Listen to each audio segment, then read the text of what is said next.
If you've ever been to Bombay Beach in the last 20 years, you've probably seen some of Sean Guerrero's work.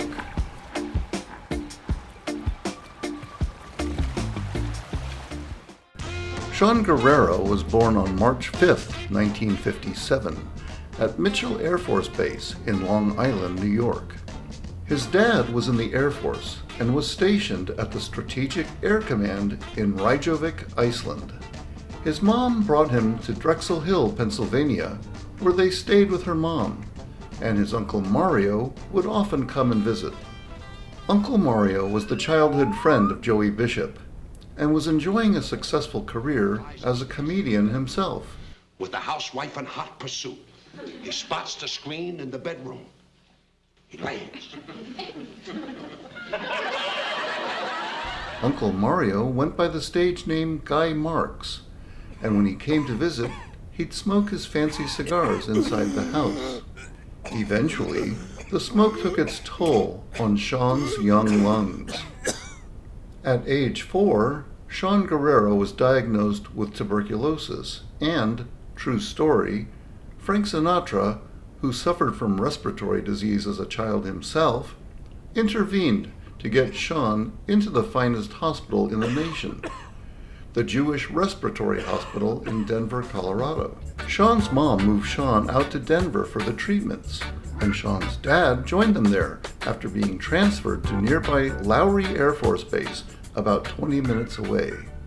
Growing up in Denver, Sean's adolescence was pretty normal. He built forts, caught snakes, and rode Stingray bikes. Like most young boys of his day, Sean developed a healthy fascination with the automobile culture of the 50s and 60s. His first car was a 1963 Rambler station wagon that he got at a police auction for $600. As a teenager, he and his friends stole a few hubcaps and smoked some bad weed. You know, typical teenage shit. At one point, he got busted stealing some skateboards and realized he better find a different path in life. He started finding interesting things and assembling them into creative little sculptures.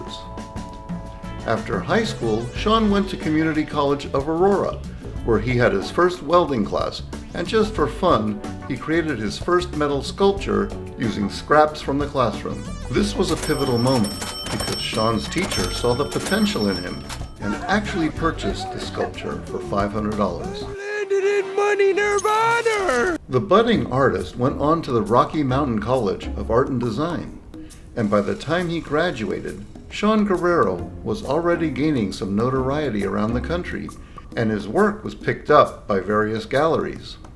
Having a growing list of celebrity clientele, like Jack Palance, I have to paint you. Kirk Douglas, I'm Spartacus! I'm Spartacus! and a French countess, opened the door for him to network with an elite circle of the rich and famous. Today, Sean continues his wild and unbridled creativity, spending several months each year in Bombay Beach, populating the town with amazing and creative three-dimensional installations. Perhaps the most famous is the Da Vinci fish, which he built with the help of fellow artists Royce Carlson, Juanita Hill Carlson, John Murphy, Jay Kobe, and Rob Williams. It's truly one of the most striking sculptures you will ever see.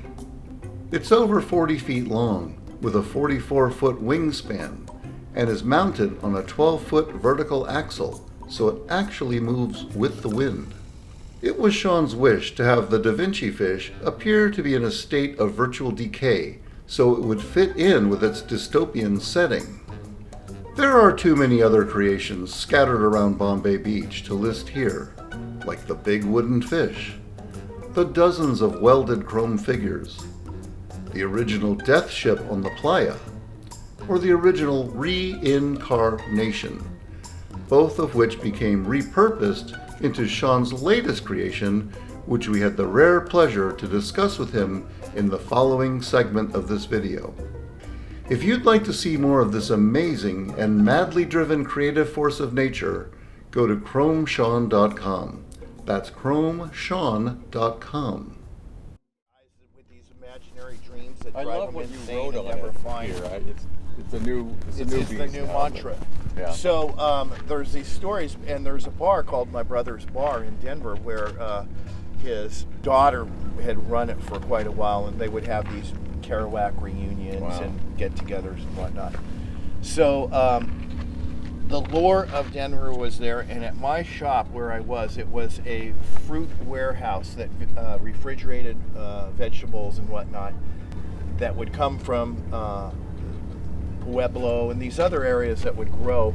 They'd load them into boxes with paraffin, and then those boxes would go on these trains and they'd be distributed back to the east or the west. Yeah. So Kerouac and Cassidy, when they needed some money, they would go over to this place where I was, Denargo Market, and they would load vegetables into boxes. Then they'd go down to Larimer Square, which was the flop house area, and get all drunk with a lot of the drunks down there. But Cassidy was always stealing cars because he worked at the Rosarian Hotel, which was a flop house. And occasionally they'd go on these jaunts across America. So I decided to create this fictitious story. This was years before you had the studio, right? No, this was years before. Yeah, that's the true part of it. Yeah, They did this. That's the history of that building and the whole. Yeah, lore. and that, so you had the Kerouac lofts, Kerouac building, the Kerouac this, the Kerouac that.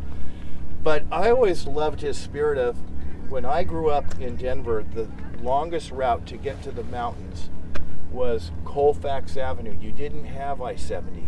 So you came in from Kansas, you had to go out through Colfax. Longest street of hotels and bars and flop Like a Route houses. 6. So when I made this, I decided, in my mind, I would write it as if Kerouac had written a novel or a short story of him and Cassidy. Cassidy steals a car. He's telling Kerouac, let's go out on a dream drive. Let's get all jacked up on bennies and booze and bongos and listen to some jazz. Let's go on this ride where it's going to take us to where we don't even know. So they get in this big old car because he did steal a car, and it's in the Kerouac Museum. Very similar to this in the very same time frame. Mm-hmm. So I create this idea, and then I wrote the Prouse as if Kerouac had scripted it, and then I read it out as if he's in his word speak, you know. So it was, gone, those crazy guys going out west. I heard go out west, young man, and that I did. Me and that crazy juvenile delinquent, bongoing out on Benzies, Dexies, me bopping to the sounds of the day, this, that, and the other. So I started getting into this character of who Jack Kerouac was. Yeah. And then they end up on this cosmic drive. It starts as they get closer and closer to this weird alter reality of this weird dystopian area, which is Bombay Beach. Yeah. They're in the car, and it takes them, and it just stops.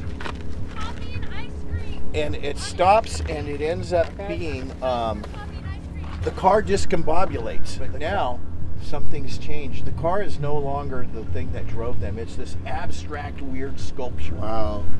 And they are stopped. The road takes its toll. The road takes its toll.